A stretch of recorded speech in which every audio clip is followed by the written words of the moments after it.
Tech Talk with Matthew Dickerson. Matthew Dickerson. Tech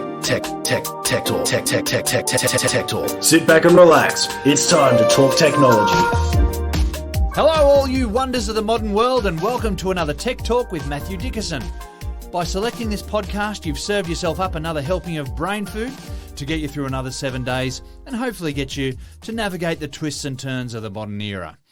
And here, with the roadmap for the future, our master navigator extraordinaire, it's Matthew Dickerson. Hey, mate, how you going? Yeah, good, thanks, James. It's always exciting. I get excited, about these sessions. It's just so much technology to talk about and so many things, and always an interesting introduction by yourself. So it's always a bit something that I look forward to each week, but just to see what's happened each week. There's so many things that change each week and so many new things. I never, ever run out of topics to talk about. It's always a challenge to pare it down to just maybe 40, 50 minutes worth of stuff. Otherwise, that's it'd be right. hours. Yeah, there is, and there's some awesome stuff. There's a fair diversity of stories that you've got there. EVs are a hot topic, of course. Sometimes we talk about scams, but it's all those other little knickknacks that are coming into, what are set to come into our daily and day-to-day lives. Yeah. So interesting. Yeah, it is absolutely right. Even I look through now, when my kids were going to uni over the last few years, looking through the various university admissions guides, and I go, wow, there's some really cool courses now. What about that one there? And there's so many things that are almost niche things you can explore now, whether it be university, whether it be occupations. There are people out there, thousands of people out there, millions of people out there across the world who are exploring so many different areas of technology, and we get to talk about little things after they've done years and years of research. Yeah. So it's almost a bit belittling to those people for all the work they've done that we just give it 5 or 10 minutes. Well, I also love the nostalgic stories too, the ones where we look back and get a chance to just take a sneak peek at what life was like, 20 years ago, 30 years ago, 40 years ago, and just and reflect on that. In fact, I was thinking about doing university assignments on an old 386, and how impressed I was. You could put this CD-ROM in a drive and you could just have an encyclopedia worth of stuff just at at the press of a button. It was amazing. And I don't remember having internet back then in the mid-90s, but it was just amazing to have this, because I remember in high school using an electronic typewriter with automatic lift-off. You could erase your mistakes by whiting over stuff. And then they had those typewriters that actually had about 10 characters ahead of what it actually put on the page. So it had the little LCD readout. Yeah. And so you can make a mistake without the whiteout being required, because you could backspace up to 10 characters and then it would produce those on the bit of paper. But computers, when I was at uni, the college I was at Sydney Uni, had 2 computers in the computer room, so trying to get some time on those 2 computers to do your assignments. I still remember one of the science projects I did in studying science was a handwritten assignment. I did handwritten assignments. Yeah, I remember right. That. Yeah. And so getting that computer time was almost impossible sometimes. But then there was a kid, when I was in second year, there was a kid who came, a fresher, who had his own computer, believe it or not. Can you imagine that? I was going, that guy's got his own computer in his room. He was the richest person in the entire world, as far as I'm concerned. I wanted to be friends with him just so I could use his computer. So that was crazy. So we needed 4 people to carry up to his room, though. Probably, yeah. We had 3 computers at college, then 2 in the computer room, and then 1 in this kid's room. So it's a long way away from that now. Do you remember the old dot matrix printers? And you'd go to print just a simple letter, but you'd have to sit down and wait for a good 5 to 10 minutes for it to... And put your headphones on because they were so noisy. Yeah, it was loud, the days. Indeed. All right, well, let's dive into our first story for the day. A fool and his money are soon parted, so the adage goes. Well, how much would you be prepared to pay for a 15-year-old iPhone? Matt, you're an iPhone fan. A phone 15 years old, did it have the old rotary dial on it or something? Or can't remember that. Well, there we are talking about nostalgia. This was the first iPhone that came out, and I just don't get what some people do. I've got friends. I guess that makes it big because it was the first one. It does, but it was in its original box. So this went to auction, still sealed, still in its original box. I'd almost guess that it wouldn't work because the battery sitting there for 15 years probably had expired. But if you put a new battery in, I'm sure it would work fine. But what was the point of owning it for 15 years in its original box? I've got some friends, one in particular that's a mad comic collector, but he buys the comics and keeps them in their original sealed packaging. And I get so frustrated. I go to his place. Does he even open the... No, you can't. James, you cannot do that. So I go to his place and I go, I just want to go and read a Phantom. No, don't touch those. What's the point of having them? I mean, I must admit, he sometimes buys two, keeps one in its packaging, tucked away, and the other one that he might read. But I kind of get a bit frustrated. What's the point of that? So this particular gentleman had an original iPhone. For whatever reason, he decided that 15 years was long enough to have it in its original packaging, so it's time to put it on the market. And he got US $39,000, actually just over $39,000 for this original iPhone. Now, he would have paid back in the day, back in 2007 when it was first released, he would have paid about $599 US for it. Take into account inflation, so you're probably up to about $850 is the equivalent dollars he paid for it. So not a bad return on your investment. If that's the case, you should have bought a bunch of them. He would have got a great return on his investment, but you wouldn't be sure 15 years ago that it would actually be worth that amount of money. So quite incredible. The bidding went pretty quickly. An opening bid of $2,500. I'm sure someone went, $2,500, I'll pay that for a 15-year-old iPhone. But then it quickly went up to five figures and then ended up $39,000. One of the things I thought was quite interesting is you look at the specs of that original iPhone to the latest iPhone 14 that's just come out. So to give you an idea, the iPhone originally came out with 4, 8 or 16 gigs of memory. This particular one had 8 gigs. So it was a middle-of-the-road one back in those days. You compare that to now, if you bought an iPhone 14 Pro, smallest memory is 128, but you can buy a 1 terabyte version of that. So in that 15 years, 8 gigs up to 1 terabyte. The camera, only one camera. What were they thinking? One camera? No selfie camera. What self-respecting iPhone user doesn't want a selfie camera? So that original one had a 2 megapixel, which doesn't sound too bad actually, a 2 megapixel rear-facing camera, but only took photos. There was not enough processing power on that phone to actually do videos. So 2 megapixel camera, photos only. Compare that again to a new one. You have a 48 megapixel main camera on a new iPhone 14. That's one of the 3 rear-facing cameras and the 1 forward-facing camera. So 4 cameras on a modern one, 1 camera on an old one. And, of course, you can do videos. Most people probably do spend their time doing more videos than photos. And you've got 4K video, 60 frames per second, 120 frames per second if you use the native protocol of that. So a fair bit of difference there. Battery-wise, 1,400 milliamp hours versus 3,200 milliamp hours. I couldn't find the length of time you could talk on the original iPhone, but significantly less, I would suggest, than what we can do now. Thickness was quite interesting. The original one, 11.6 millimetres versus 7.9, so a bit of a shaving there. Yeah. But then the screen resolution, 165 pixels per inch compared to 460 pixels per inch. And you can see that when you look at the screens. They are much clearer. Yeah. So if you've got an original phone, it doesn't have to be an iPhone, you had any original phone in any reasonable sort of manufacturer, like a Samsung, for example, a big manufacturer, had that original phone, if you just happen to have it sitting in the box still sealed, then take it to an auction house and you'll get a few dollars for it. See what it's worth. Yeah. And no rotary dial on that phone. No rotary dial on that one, no. Okay. All right. While we're on the subject of old phones, how often do you upgrade yours? And then what happens to that old phone? Well, here's a figure to think about. By the end of this year, 5 billion phones will have been done with and just become e-waste.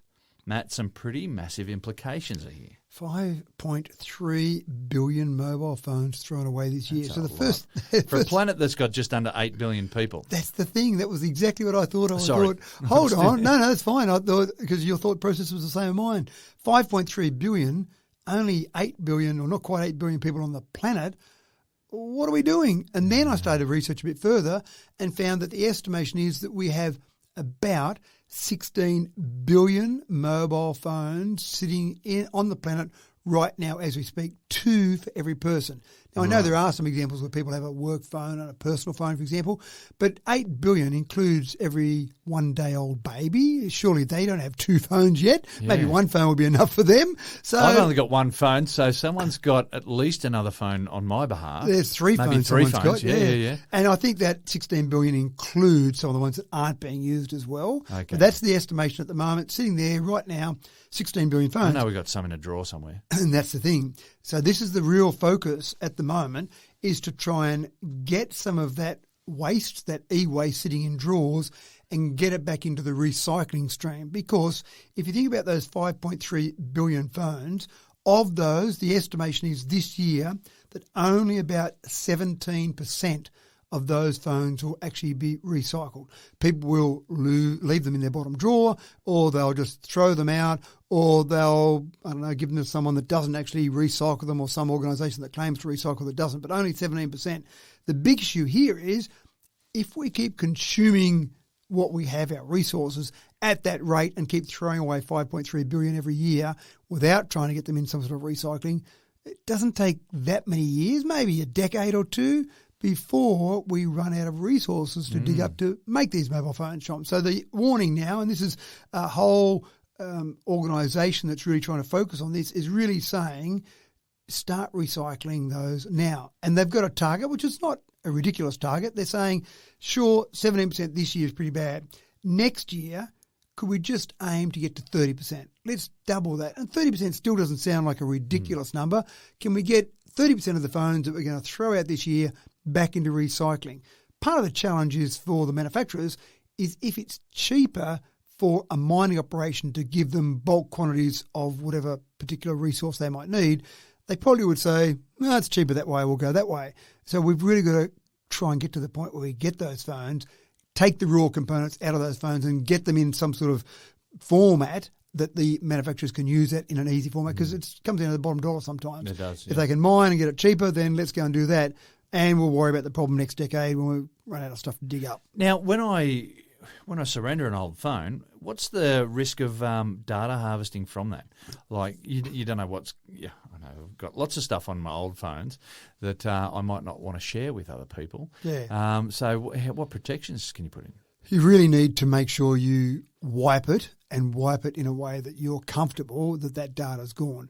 So it is an issue, and some people don't know enough about it. They don't know how to wipe it. They don't know what to do there. But if you go to any of your trusted mobile phone retailers who might have in Australia, mobile muster's the big thing, that might have some mobile muster bins, they'll often go through that process for you and basically wipe that phone and make sure it is completely clear. Because you're right, you don't want pictures of your kids or pictures of you and me together out there in the big wide world. So you want to make sure that data's done. One of the things that's a bit of an issue is if you've got a phone that doesn't work anymore. Let's say you've got a phone, the battery's died or it got wet, and so you get to the point where you can't turn it on. Well, I can't wipe that now. And so then you might be a little bit more nervous about handing it in, because the memory component of that phone is probably still intact. Yeah. Even if it got wet, for example, it might have affected the battery, it might have affected some of the power components, but that memory may well be fully intact. So you hand it in, I can't turn it on anymore, I can't wipe it. Someone gets it and then looks at it there. So again, that'd be the sort of thing that I'd talk to a phone retailer about and say, look, I don't know what's on this phone, but I really don't want those photos shared, but I can't turn it on. Can you do something about that? Yeah, certainly food for thought there. And that's enough about old phones, folks. Let's talk about some brand new shiny phones. Motorola are looking for the next big thing, and they're hoping that the answer lies in rollable phones. What are you thinking, Matt? Looks interesting. But is it enough? Is it enough? So there is a bit of a battle going on at the moment. For the next big thing. Yeah, always the next big thing. We've had phones that seem to get bigger and bigger and bigger to the point where it's great. You can see so much information on your screen, but it doesn't just slip into your pocket that easily anymore. So tiny phones, they're losable. They are losable. That's right. A good point. Then you get to the stage where various companies are saying, well, let's fold the phone. It could fold downwards like a flip phone, could fold outwards like a book. And so they're becoming more popular, and they seem to be getting better. Some of the first ones, the screen would lift up pretty easily, or you get a big crease mark in it. They're getting better. But again, is that the format that people want? Is that where we're headed? Motorola think maybe you don't necessarily want that. And so they've gone with a rollable phone. Now, my first thought when I thought of a rollable phone was like a newspaper. You just roll the thing up and that's it. That's what I thought as well. It's not quite like that, because there's a few components in there that don't like to roll. But they've gotten to the point now where manufacturers are pretty good at rolling a screen. We've seen TVs. We've talked about them before. Yeah. There's a box sitting on the bench. You press a button and out rolls this TV. And that's exactly what they're doing with this Motorola rollable. And I've actually watched the videos of it. So you look at the phone, it's a 4-inch phone. It sits there and you go, well, that's a bit small for a modern phone. Hit a button on the side and the top of it just slowly lifts up, and from the bottom it's unrolling its screen itself, and you end up with a 6.5-inch screen. So that's not bad. Now, is this the format that people want to go forward with? I'm not sure, but it's different, and Motorola, which used to be a huge name in mobile phones, haven't had such a name recently, so they're trying to do something to get their name back in front of people's faces. They might have this as a bit of a concept phone. They might tease it out there, but then it just gets people talking about Motorola, just like you and I are right now. And then they have some other... Back in the game. it's some other normal phones they might bring back in. Yeah, right. But anyway, have a look at it. It's quite interesting. I'm not convinced. It just doesn't feel robust enough to me when you hit a little button on the side and it just rolls up. But there is no doubt about it that I want a bigger phone to look at, but I want a smaller phone to carry. When I get on my bike and go for a ride, I don't want a big phone to carry with me. But when my old eyes want to look at a phone, I definitely want it bigger. So give me something that does both of those perfectly and is robust, then I'm there. The next Motorola customer right there, folks. Okay, that's enough with the phone talk. Regular listeners may remember a story that we delivered a while back about Netflix with a cheaper option. But the trade-off was ad breaks. Sort of like free-to-air TV, except you have to pay for it. Well, get your tickets, folks. Netflix's new tier is set to launch on November the 4th. Matt, how long do you think it'll be before the board at Netflix realise that people prefer their free-to-air TV free? It's a confusing one. And I must admit, the same thing happened with pay TV. When pay TV first came out, I went, I'd pay not to have ads. Yeah, I like that idea. And then pay TV has ads. I don't understand. I seem to have been gypped somehow. Free to air, my dad always used to say to me, free to air, the ads, pay for the TV shows. So, son, sit there and be okay with the ads, because I used to complain about the ads a bit when I was a kid, apparently. So I'll be okay with the ads because they're paying for the content. But hold on, if I'm paying for the content, I don't want those ads on. Thanks very much. So pay TV seems to have got away with it. You pay for it and you get the ads. For the streaming services out there, they seem to have had a model that said, you pick whatever you want. You choose how and when you want to watch that show. Choose to watch multiple in the same series, whatever you want. That's all fantastic. No longer do you have to say, oh no, it's 7:30 p.m. on a Wednesday night. MacGyver's on. Stop everything. I forgot to set the VCR. That's right. I forgot to get the recorder going. So that sounds fantastic, but Netflix have been a bit worried. They've lost 1.13 million users over the past 6 months. Now, I'd be worried if I lost 1.13 million listeners to our podcast, but I don't have 220.67 million subscribers on our podcast. And that's how many subscribers Netflix have got. So if you've got that many subscribers and you lose 1 million, well, that's about 0.5%, give or take. So it doesn't sound like slash your wrist sort of territory, but the Netflix board have said, no, we've got to do something about it. We're being beaten out by other streaming services. Now, I don't sit on the Netflix board, but if I did, I'd probably say it's a market that's increasing competition. There seems to be a new niche subscriber or subscription service coming out seemingly every week, every couple of weeks. So you're probably going to lose some subscribers. If you're first to market and you've built up pretty good market share, which Netflix did, they're probably going to lose out. But they are stressing a little bit. I'd just say to the board, just calm down. It's okay. We can lose a few subscribers. But they're concerned, and they've introduced this new tier. They believe it's all about pricing. I don't think it is, but they believe it's all about pricing. They think if they can offer a cheaper Netflix version, then, okay, we won't lose so many subscribers. But how do you do that and not hit the bottom line? Well, you do that by selling ads. So you're going to see, if you want to pay only $6.99 for the Netflix ad version tier, then you're going to see about 4 minutes or no more than 4 minutes of ads per hour. And then the first thing I thought of was, this is streaming. If you get to a boring part of a show, you just skip forward, don't you? But they're a little bit cleverer than that. They've obviously thought that everyone else will think of that as well. So like you see with some of the free-to-air services that do have some streaming services, when you get to ads, you can't just skip past them. So those ads will be locked in as part of that program and you'll have to watch the entire ad. So would you pay less to get ads in there? For the sake of how much Netflix is, personally, I'd go, my time's worth more than the extra $10, whatever it might be, for those ads. But I don't know. What do you reckon? I've also noticed on streaming services is that it seems like they will just fill a space with the same ad. So ads run back to back, the same ad. Yes. And we've had it run 3 times or so, the same ad. If you didn't get it the first time, you've got it the second. Oh, here's a third time, one after the other. And it becomes just ridiculous. It does. So it's gone beyond frustrating now. It's now, something else. Yeah, and I think the reason they do that is because they just don't have enough advertisers Yeah, yet. I think so, yeah. So a normal free-to-air might have, in the next hour or the next night of programming, we've got 50 ads to put in our rotation and make sure you get the rotation right. But for some of the streaming services, they go, we've got, one ad to put in our rotation. Yeah. How's that look? Well, we just keep running it over and over and over. and you've got, only so many advertisers out there, and you've got so many streaming services. Correct. And so many ad breaks. Yep. So, the difficulty in getting advertisers to actually be able to send you something that they want to put on. Yeah. So my big prediction is that Netflix will find this doesn't do anything for their subscriber numbers in terms of stopping the small bleed they're having at the moment. I don't know whether they'll keep it on in a year's time, but I don't think it will stop the slow bleed of subscribers. I don't think it's about pricing because you're not talking about a lot of money here.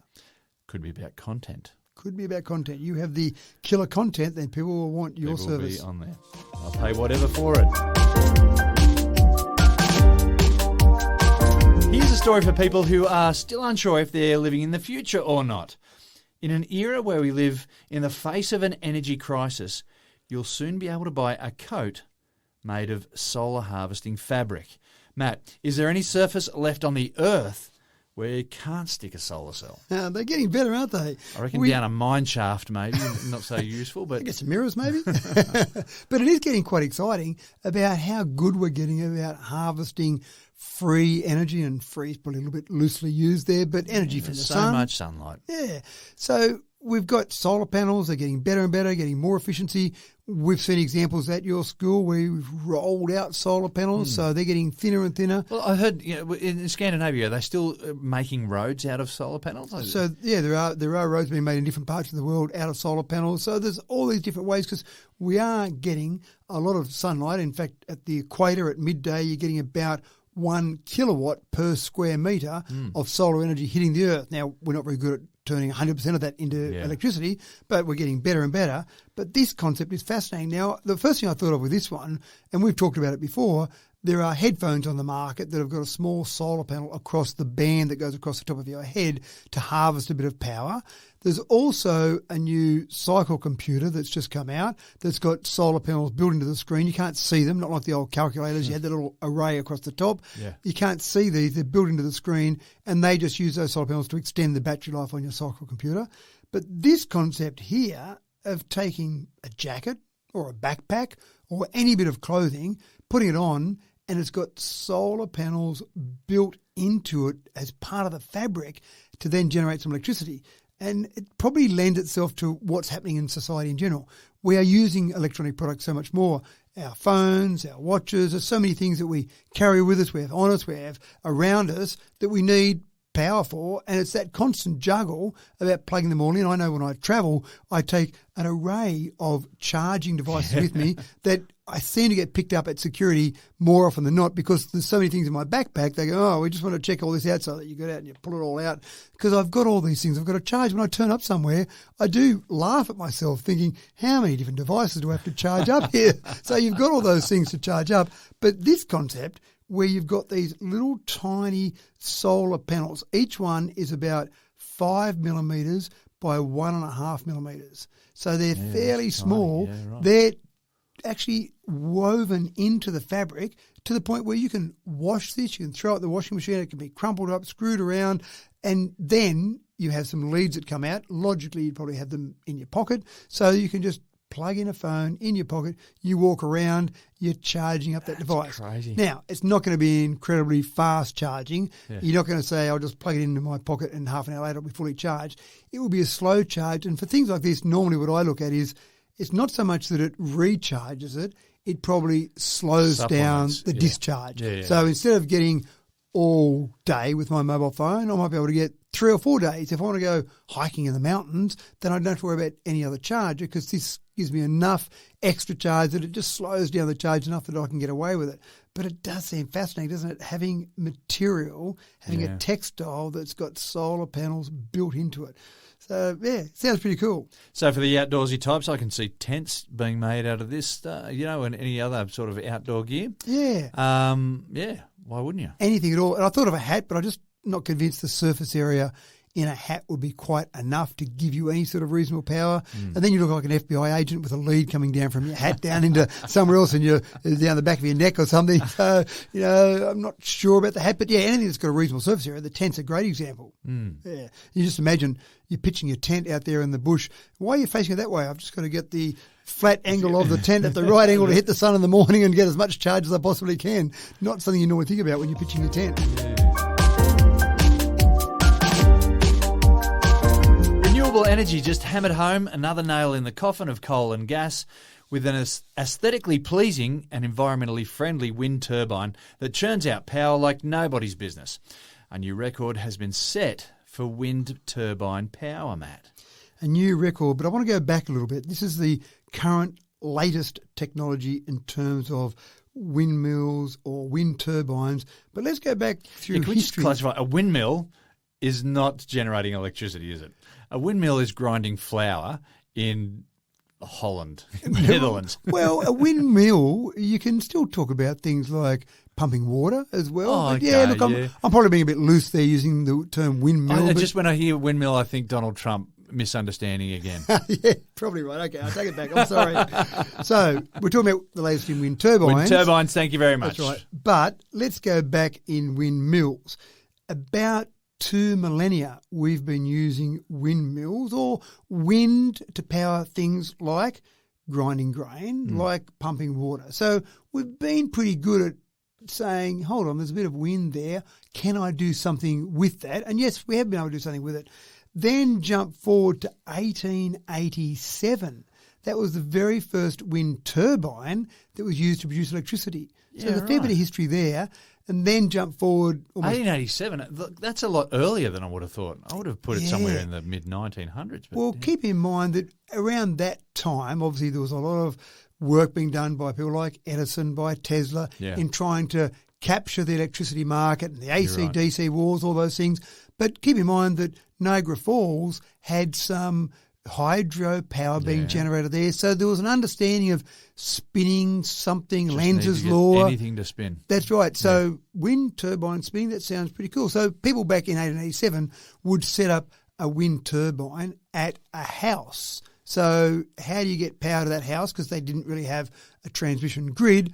Oh, well, you just stick a wind turbine in there. So people were selling them per household. You'd go and put your own wind turbine in. So it seems like we're going back to the future a little bit, doesn't it? But 1980 was the first wind farm. So there were 20 turbines installed in 1980 in the first wind farm across the world. So that's somewhere that was specific about generating power for the grid. And obviously since 1980, we've come a long way. But when you look at this particular record, then in one day, in 24 hours, this latest wind turbine produced 359 megawatt hours. This is one turbine. Now, it's no little basic turbine. It's a turbine that has blades that are 108 metres in length. Wow. The radius, or the diameter, of the turbines is 222 metres, so it's a fair old area. It's an offshore turbine. Yeah, okay. Most of the big ones, most of the big ones are offshore. But when you start to break down what you can do with a turbine that produces 359 megawatt hours, it's enough power for 18,000 homes or average driving 60,000 electric vehicles. So let's put it in perspective. You go to a reasonable sized regional city, you might have a population of, say, 60,000. They might have maybe 3 people per home, so they might have maybe 20,000 homes in that particular area. Very rough numbers there. But when you think about that, think about a reasonable sized regional city, one turbine. One turbine enough to power that entire, all the homes. I'm talking about industry you could there. Put 2 in and have a little bit of spare stuff. That's right. Put 2 in different parts of the city and you'd maybe cover when wind doesn't blow quite so hard. But that's where we're headed. We seem to be headed for larger and larger. And it makes sense. when I'm putting a wind turbine offshore, I've got to get some power to it. I've got to get some cabling to it. There's a certain amount of work to get that cabling to it. I've got to have some way of securing that wind turbine out in the middle of the ocean. If I only have to do that 10 times instead of 15 times, then obviously that makes the whole process more efficient. So they are making them bigger and bigger because all of that underground or underwater infrastructure you put in, if you can do that less, that seems like a good thing. So this particular one, I think we'll see more and more. Will they break this record soon? Probably, but we'll see more and more of this type of thing. But the other thing we're seeing a lot of as well, in conjunction with turbines that are getting this large, is the triple threat, the combination of all three. You'll see areas coming up soon, and they're already being built now, that'll have wind turbines, they'll have some solar panels, and they'll have a battery. So the idea is from those three, you've got wind blowing most of the time, you've got sun shining during the day, you've got a battery being charged up when it's being produced or when power's being produced, but also then battery for the times that wind and solar aren't being produced. So you've basically got a whole wind solar generation area, a whole renewable area that's generating power consistently, you can say all the time, because amongst those three, you're able to put power out onto the grid consistently. Yeah, wow. Yeah. Now, recyclable as well, is that right? So the blades are now being recycled? So the blades in this particular one, and we've talked a little bit before about how you might try and recycle. There are different things that are being done. We talked about a resin that you could use for gummy bears afterwards. This particular one is made out of a single gigantic piece of recyclable resin. So you put this 108 metre blade up, you let it spin away there for 25, 30 years, maybe longer, and then finally you say, only 359 megawatt hours in a day, we've got a much bigger one now. Let's go and upgrade that new to the new turbine, whatever it might be. Oh no, what are we going to do with this old blade? So this blade is made so that it can be recycled. And that's one of the arguments against, it's a weak argument in my opinion, but one of the arguments against wind turbines is, oh no, after the 25 or 30 years, you've got to throw out that bit of fiberglass or bury that bit of fiberglass. So this resin is made in such a way that it can be broken down again and then made into new turbines or whatever else you might want to make out of it. And now we just have to do something about the enormous bird cemetery at the bottom of it as well. Is that right? That's the other one, yeah. Look, and we have talked about it before briefly, but I've been down to a wind turbine farm probably 6 months or so ago, and one of the things they had to do as part of their approval process was actually track. They had university students come out, and every day they would go out and track the number of birds that were on the ground around a certain radius of each wind turbine. And the students had a pretty boring time because they didn't find many birds there. There were some there, but not very many. So the bird cemetery might be a little bit over the top, but there's certainly some there. But let's face it, if we don't do something, there are going to be a lot more birds die. The bird cemetery is getting much larger because climate change is going to affect just the birds. Yeah, that's right. Powering the aviation industry is still a sticking point. At this stage, for the job that needs to be done, shipping people and cargo all over the planet by air can only be done really by fossil fuels. We've talked about some alternatives that are still in their developmental phase in the past episodes, and there are a big bunch of clever brains at work trying to find a viable alternative. And today, we're adding another alternative to the list. Matt, what are the details about this new 100% sustainable aviation fuel? Good old SAF. You'll hear the term SAF. Yeah, that acronym or initialism of SAF a lot more in the future because sustainable aviation fuel is a bit of a holy grail in the aviation industry. Now, we've talked before. We talked about Alice previously. We've talked before about these short-haul flights. Those flights of about an hour or less we will see with electric aircraft. They're being flown now. They're being tested now. So that's going to happen without a doubt. But the flights from Sydney to LA or Sydney to Dubai, those 13-hour type flights, getting enough batteries in those to get those flights to go that distance is not going to happen in the immediate future. Then there's talk about hydrogen. So there's potential for hydrogen as a fuel source in an aircraft. But again, we're talking about a long way down the track. In the meantime, the aviation industry uses about 400 billion litres of jet fuel each year. Yeah, that's amazing. That's all coming out of fossil fuels, all coming out of the ground and being turned into jet fuel. Is there something we can do? So there's been some work done on a few different ways, but they just haven't been able to get it right yet. But there have been researchers from the Massachusetts Institute of Technology, Washington State University, and the Department of Energy's National Renewable Energy Laboratory. Those three have been working together, and they've got to the point where they believe lignin can be a concept or a component in sustainable aviation fuel. Lignin from wood. Lignin from plant cell walls, yeah. So lignin from plants. And again, obviously, if it's plants, they can basically renew it. Now, the big problem has been the high oxygen content. Lignin normally has oxygen content around 27 to 34%, which is way too high. You need it down, preferably below 1%, 0.5%. Ideally, you'd want that oxygen level at.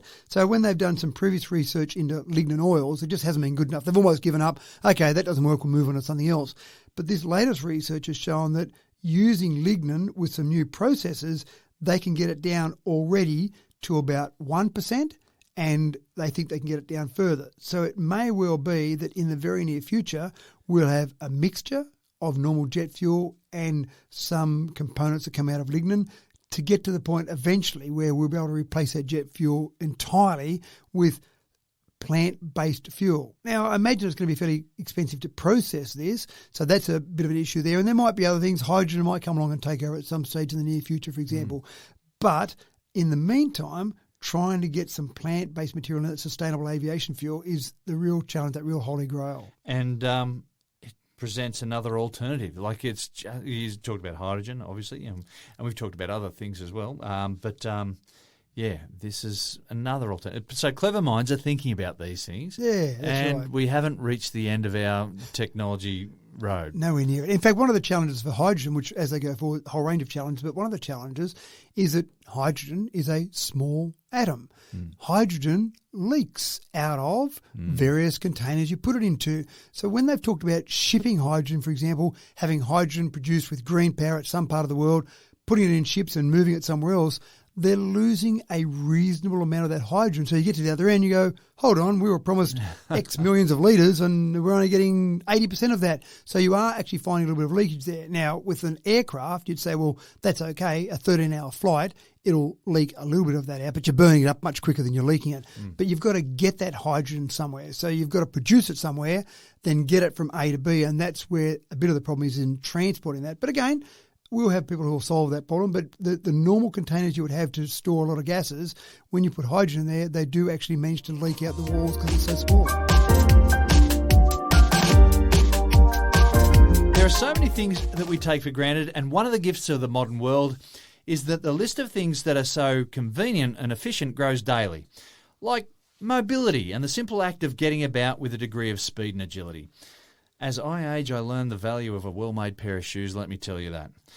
But for this next story, I'm reminded of the young Forrest Gump and that pair of corrective calipers he wore to help him walk. Fast forward to 2022 and zoom in on the exoskeleton boots that are designed to make day-to-day walking more efficient. Matt, wearable robotics are about to become a big thing, right? Now, you do think of movies, don't you? When you see exoskeletons, you see warriors going into battle. I had to get onto YouTube and have a look at these things too. They're pretty crazy, but anyway. They are, but you do see movies like that where they put in this exoskeleton and suddenly they've got the strength of 10 man and they can do wonderful things. We're not quite talking about that yet. But these exoskeleton boots have been used in some format for some time, and typically for people that are getting a bit old or they've got some sort of difficulty walking, or even people with some disabilities getting some help there. So we're not talking about you and I putting them on and beating Usain Bolt. We're talking about people who are struggling with their normal daily walking. And you do see people who do that, and it's such a basic thing that we take for granted, isn't it? We expect to be able to get up and walk to the front door and say hello to someone, or walk down to a coffee shop, and people that can't do that, it suffers, or their quality of life suffers incredibly. So these boots, you can get these boots that you put on. They basically help you, and the main thing they do when they help is they actually put literally a spring in your step. When you walk and you push forward with your ankle and your calf muscle is contracting, and so you're kind of getting that little bit of push off, in particular when you run, but even when you walk, you're getting that little bit of push off. That's where these exoskeleton boots help dramatically. In the past, and this is where it gets exciting, in the past, if you wanted to get some of these on, you would have to go into a laboratory, be fitted up with these for 5 consecutive days. You would have to be set up and then walk on a treadmill for 2 hours in one go. Now, for people who right. might be struggling to walk, that's a fairly big ask for them. And then they would be adjusted and modified and manipulated to suit your individual gait. Wow. And then you can go and put them on, but then come back next month because you might have changed as you've been wearing them. So we need to adjust them. So they have this continual adjustment process.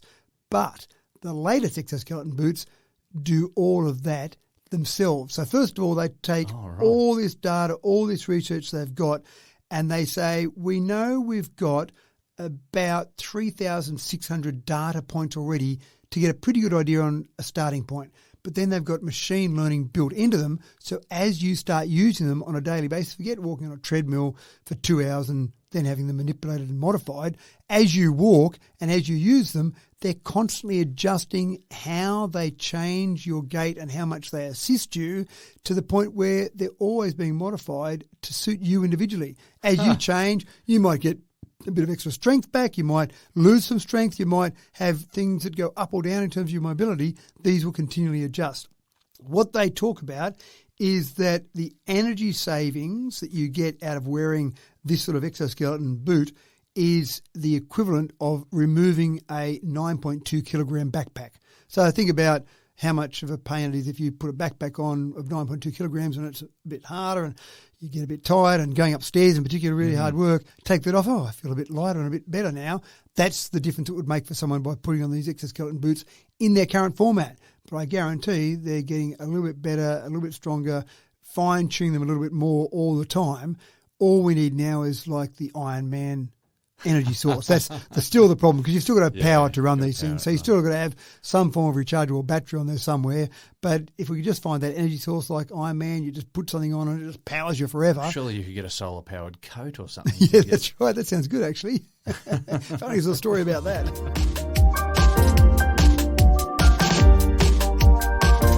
So how good is your internet speed? Are you happy enough? If you ask my son while he's playing whatever first-person shooter he's on at the time, he'd say, "Oh my God, the lag on this computer is terrible." The Tech World mantra is more and more and faster, and Google is coming to the rescue with their launch of 5 gig and, get this, 8 gig internet plans for early 2024. Matt, I just had a thought. Do you reckon there's even one person of the almost 8 billion on the planet today who still has dial-up? Is it even possible? I'm sure there are some places across the world Can we get a little bit spoiled. Imagine if you showed up somewhere and said, "Oh, I just need to check something on the internet," and they said, "Oh, hang on a second," and they pressed the button and you heard the bang, bang, bang, and it was like... I wasn't sure about the bang, bang, bang, but the next part was pretty good, actually, pretty accurate. I'm impressed. And I can remember over the years, some of the things that I've heard, I never like to hear the word never in technology. And there have been times I've talked to people, and I can remember back when we had 33.6 kilobits per second modems. And I remember talking to a gentleman there, and it was a technology person from a technology company, and he said, "Oh, no, that's as fast as you'll ever get out of copper," which was his first statement. "And why would you need any faster than 33.6? And then they came out with modems, the same copper phone lines and modems that could get it up over 50 kilobits per second. And then it was like, well, you said that you'd never get above that with copper. And, of course, then ADSL came along. Yeah. We got up to 20 megabits per second. So it's obviously been this continual improvement, which happens. But then when we go to good old NBN, and we had people, some geniuses like Tony Abbott, who said, no family will ever need more than 25 megabits per second. Why could you possibly need more than that to watch a movie on? There's a forethought. That's right. And then, of course, you're right, fibre to the premises. 100 megabits per second, we went, wow, that's pretty cool. And sometimes it might have been 100 down and then different speeds up, and then you had 100 meg symmetrical. And then there we talk about 200 meg. And now gigabit speeds in Australia, well, that's all rubbish now compared to what you can do in America. Google Fibre, and Google Fibre's had a bit of a checkered history. There have been times when Google seems to have been really focused on delivering fibre connections and really want to play in that space. And then there have been times where Google said, you know what, that's not our job. We're a search engine. We want to do other things. So let's forget about it. But now they've obviously decided to come back in. And in some locations in America, as you said, in early 2023, you'll be able to get 5 gig speeds, 8 gig speeds. Wow. And some of these, again, different connections, different options there, but 8 gig symmetrical speeds, imagine that for your son playing games. 8 gig symmetrical sounds unbelievable. 5 gig symmetrical sounds unbelievable. And not that expensive. A 5 gig tier, and this is download, not symmetrical, but 5 gig tier, $125 US per month. It doesn't sound ridiculous, does it? No. $150 for 8 gig tier. So it's just, anyway. We're going to be teleporting people very shortly. Surely at 8 gigs per second, that's right. So, and again, those will be the prices that'll be for that sort of download speed and then a slower upload speed. Symmetrical will be dearer, but it does just seem fantastic where we're going with this. Now, the real challenge is for the data centers, because if I'm sitting there on my miserable little 1 meg, 10 meg, 20 meg connection speed and I'm downloading something from a data center, then I've got a big pipe coming out of that data center, which means that my little 20 meg, I can probably get full speed out of my 20 meg. But if I start having a connection into my business or home that's 5 gigabits per second coming out of the data center, think about how big a pipe you need coming out of there when you start to get multiple people at 5 gig or 8 gig speeds. So that's the real challenge. Often when I've done some testing with some of these higher speeds, even with gigabit speeds, you don't get the full advantage of that gigabit speed because you just can't get the data coming out of somewhere else at that correct speed. So that's the real challenge now for those different companies out there hosting all their data to be able to host it there. But I do remember when I hooked up it was a 250 meg symmetrical connection I hooked up at one of my businesses there at one stage. And when I did that, I'm just trying to remember what the connection I had before that. It might have been a 20 meg upload speed, and then I went to a 250 meg upload speed. And I went to upload one of my YouTube videos. We do YouTube videos with various tech talk things. And I remember uploading one of those, and it didn't take that long when it was a 20 meg upload speed, but I'd click and I'd wait and you'd see it tick away and it'd upload, and it was all done in a relatively short space of time. And the first time I used a 250 meg upload speed, I clicked on it and I actually thought, I thought I clicked on that. And then I realised that I had clicked on it, but it uploaded it so quickly I didn't actually notice the upload occurring. So when you get to that point, when your speeds are so fast that you don't actually notice things happening there, it just happens. The next thing is that it will have uploaded before you click on anything. That's right. Before you even think about it. But it's quite nice. And people say, well, why do I need that sort of speed? But when you get it, you just start to become accustomed to that. So then you start to think about... If you go somewhere where they don't have that speed, it's like, no. What are we waiting That's for? Right. I'm not going to visit you, I'm sorry, because you don't have a good enough internet connection. But when you get there, then you start to think about other things you can do. So online backups, people want to do online backups, get it off their physical premises, which is logical, sensible. But I've got lots of photos of my backup or lots of video files. It takes too long to do that online backup, so I'll just have to do some sort of physical backup on my site. But when you start to get these sort of speeds, imagine a symmetrical 8 gigabits per second.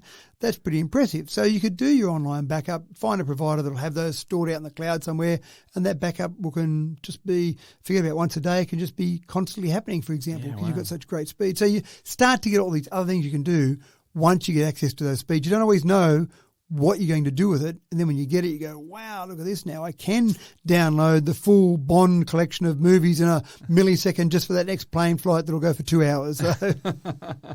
When you can't make up your mind about which Bond movie you're going to watch. Sounds reasonable. Yeah, fair enough. Okay, people, time to pop the cheese and crackers into the Tupperware and fold up the blanket because this techno picnic is done. Thanks for another cracking tech talk, Matt. No ants coming? No ants just yet, but they'll be here shortly. I don't know about you, but I'm off to see what's on Netflix that's still worth paying for, laced with ads. Thanks again for tuning in again today. Well, I'll put my teeth back in. You've been fabulous sitting there listening without interrupting. But just so we know that you haven't gone anywhere, punch a like button or drop a nice comment in the provider or just give us 5 stars and call it a community service. It's been a pleasure bringing you Tech Talk with Matthew Dickerson. I'm James Eddy, and we look forward to catching you again in another week's time.